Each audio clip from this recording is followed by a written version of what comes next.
మరి second recipe ఏం పరిచయం చేస్తున్నారు? సెకండ్ రెసిపీ వచ్చేసి ఎగ్ ఉల్లి వడ. ఎగ్ ఉల్లి వడ కావాల్సిన పదార్థాలు చెప్పండి. ఉడకబెట్టిన గుడ్లు, మినపపిండి, ఉప్పు, ఉల్లిపాయ ముక్కలు, నూనె, జీలకర్ర, తరిగిన పచ్చిమిర్చి ముక్కలు. ఓకే, మరి సెకండ్ రెసిపీ కావాల్సిన పదార్థాలు ఏంటో తెలుసుకున్నాం కదా. ఇప్పుడు మరి ప్రాసెస్ లోకి వెళ్ళిపోదామండి. ముందుగా ఏం చేద్దాం మనం? ముందుగా స్టవ్ ఆన్ చేసి పాన్లో పెట్టుకొని నూనె పోసుకోవాలి. Okay okay. అండ్ ఇప్పుడు ముందుగా మనం ఒక బౌల్ తీసుకొని దాంట్లో మినపప్పు గ్రైండ్ చేసి పెట్టుకోవాలండి. ఇది ఒక 4 గంటల ముందు నానబెట్టి పెట్టుకోవాలి. 4 గంటల ముందు నానబెట్టుకుని గ్రైండ్ చేసి ఆ పేస్ట్ ఇది. అండ్ అందులో ఏమైనా ఉప్పు లాంటిది ఏమైనా వేసుకున్నామా మనము? ఏం లేదండి, ఏం లేదు. సో మినపప్పును మనం 4 గంటల ముందు నానబెట్టుకుని గ్రైండ్ చేసుకున్న పేస్ట్ ముందు వేసుకోవాలన్నమాట. అంటే మనం ఇలాగే టైట్ గా వేసుకోవాలంటారా? టైట్ గానే పేస్ట్ వేసుకోవాలి, కొంచెం వాటర్ కలుపుకోవాలి. ఇప్పుడు మనం చేసుకోవచ్చు. అయితే తర్వాత సరిపడా ఉప్పు వేసుకోవాలి. తర్వాత 1/2 టీ స్పూన్ జీలకర్ర, ఓకే, సన్నగా తరిగినటువంటి ఉల్లిపాయ, 1/2 టీ స్పూన్ పచ్చిమిర్చి, వీటిని బాగా కలుపుకోవాలి. కొంచెం వాటర్ వేసుకొని, అంటే లూజ్ గా అన్నమాట. లూజ్ గా కొంచెం, అంటే పకోడీల మాదిరిగా అంటారా? పకోడీ మాదిరిగా. ఈ లోపు ఏదైనా టిప్ చెప్పచ్చు కదా కలిసేలోపు? మామూలుగా ఆడవాళ్ళకి మొట్టమొదటి వచ్చి కొంచెం బ్లాక్ మరకలు పడతాయి కదా, మచ్చలు, నల్ల మచ్చలు కానివ్వండి, తెల్ల మచ్చలు కానివ్వండి, వాటి కోసం మనము 1/2 టీ స్పూన్ పసుపు, 1/2 టీ స్పూన్ నిమ్మరసము, 1/2 టీ స్పూన్ పెరుగు, ఈ 3 కలిపిన మిశ్రమాన్ని పేస్ట్ లాగా చేసుకుని ఫేస్ కి అప్లై చేసి ఒక 20 మినిట్స్ తర్వాత వాష్ చేసుకుంటే మచ్చలన్నీ పోతాయి. ఓకే, చాలా బాగుందండి టిప్. సో మరి సుజాత గారు చెప్పిన టిప్ మరోసారి అండి. సో కొంచెం పెరుగులో, అలాగే 1 టీ స్పూన్ నిమ్మరసం, అలాగే 1/2 టీ స్పూన్ పసుపు, ఇవన్నీ కూడా ఒక మిశ్రమంలో చేసుకుని మనకు ముఖానికి కనుక అప్లై చేసుకుని 20 మినిట్స్ తర్వాత ఉంచినట్లయితే, ఒక 20 మినిట్స్ తర్వాత వాష్ చేసుకున్నట్లయితే అవన్నీ పోతాయి కూడా మనకి. ఇలా రెగ్యులర్ గా చేస్తూ ఉండాలి. అలా ఒక 1 మంత్ చేసి చూస్తే గనక మనకు రిజల్ట్ కనిపిస్తుంది. ఓకే, చాలా బాగుంది. సో మనకు బాగా మిక్స్ అయిపోయింది. మిక్స్ అయిపోయిందండి. ఇప్పుడు మనము ఎగ్స్ తీసుకోవాలి. ఓకే, ఎగ్స్ కట్ చేసి పెట్టుకోవాలి. లోపల ఎల్లో తీసేయాలి కదా? ఎల్లో తీసేయాలండి. ఎల్లో తీసి పక్కన పెట్టుకోవాలి. మనకి ఇంకా ఎల్లోతో పని లేదు. మనకు పెద్దగా అంటే పెద్దగా చేసుకోవచ్చు పీసెస్, లేదంటే చిన్నగా కూడా చేసుకోవచ్చు.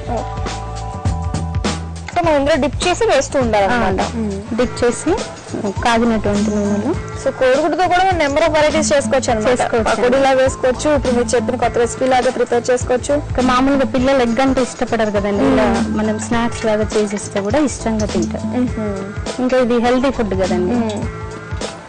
మరి మీ ఇంట్లో మీరు ఎలా ఉంటారు? టీచర్లా ఉంటారా, మమ్మీలా ఉంటారా? ఎక్కువగా కొన్ని టైమ్స్ అలా ఉంటాను. భయం పిల్లలకి, బాబు భయపడతాను. చదివేటప్పుడు మాత్రం మీరే చదివించేసుకుంటారు. ఏం చదువుతున్నారు మీ పిల్లలు? నాకు 2 పిల్లలండి, ఒక అమ్మాయి ఒక అబ్బాయి.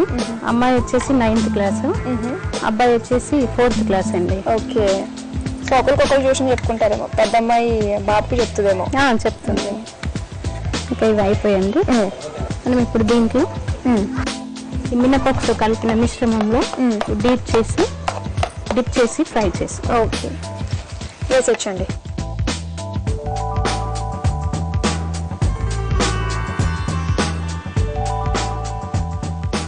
రకరకాల వంటలు ట్రై చేస్తూ ఉంటారు. మీకు స్కూల్కి వెళ్ళడం, మళ్ళీ ఇంటికి వచ్చి పని చేసుకోవడం, పిల్లలకి ట్యూషన్ ఉంటానండి, ట్రై చేస్తూ ఉంటాను. ఓకే, సో సమ్మర్ హాలిడేస్ లో మీకు బోల్ టైం దొరుకుతుంది అనుకుంటా. దొరుకుతుంది. మరి ఏం చేస్తారు ఈ సమ్మర్ కి మీరు? ఏం లేదండి, ఇంకా ఫంక్షన్స్, మ్యారేజెస్ అవి అటెండ్ అవ్వడమే సరిపోయిందా?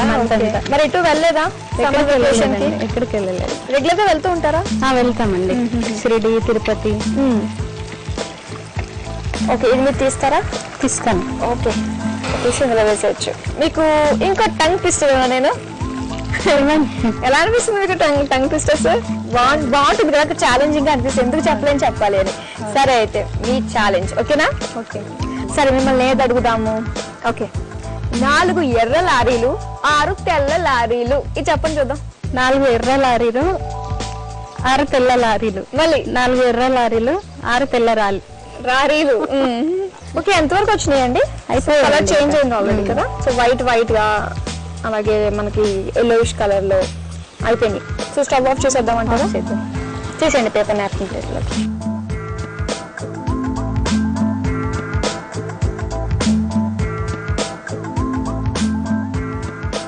ఓకే, అయితే మనం సర్వింగ్ బౌల్లో తీసేసుకుందాం.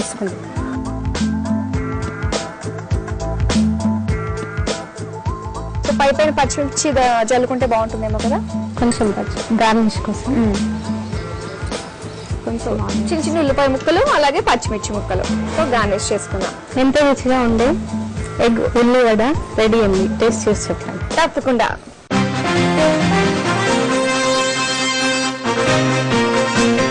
చూసారు కదా అండి, టేస్టీ ఎగ్ ఉల్లివడ రెడీ చేసేసుకున్నాము. మరి దీనికి కావాల్సిన పదార్థాలు, తయారు చేసే విధానం మరోసారి చూద్దాం. ఎగ్ ఉల్లివడ తయారు చేసుకోవడానికి కావాల్సిన పదార్థాలు: నూనె, మినప్పిండి, జీలకర్ర, పచ్చిమిర్చి, ఉల్లిపాయ ముక్కలు, ఉప్పు, కోడిగుడ్లు. తయారు చేసే విధానం: ముందుగా స్టవ్ వెలిగించి వాండి పెట్టి నూనె వేయాలి. ఈలోపు మినప్పిండిని ఒక బౌల్లోకి తీసుకుని ఉప్పు, జీలకర్ర, ఉల్లిపాయ ముక్కలు, పచ్చిమిర్చి వేసి బాగా కలపాలి. తరువాత ఉడకబెట్టిన గుడ్లను 4 భాగాలుగా చేసి దానిలో పచ్చపూర్ణం తీసేసి ఆ ముక్కల్ని పిండి మిశ్రమంలో డిప్ చేసి వేడైన నూనెలో వేసి వేయించాలి. అవి బాగా వేగిన తర్వాత సర్వింగ్ ప్లేట్ లోకి తీసుకుని సర్వ్ చేసుకోవాలి. అంతే, ఎగ్ ఉల్లివడలు రెడీ.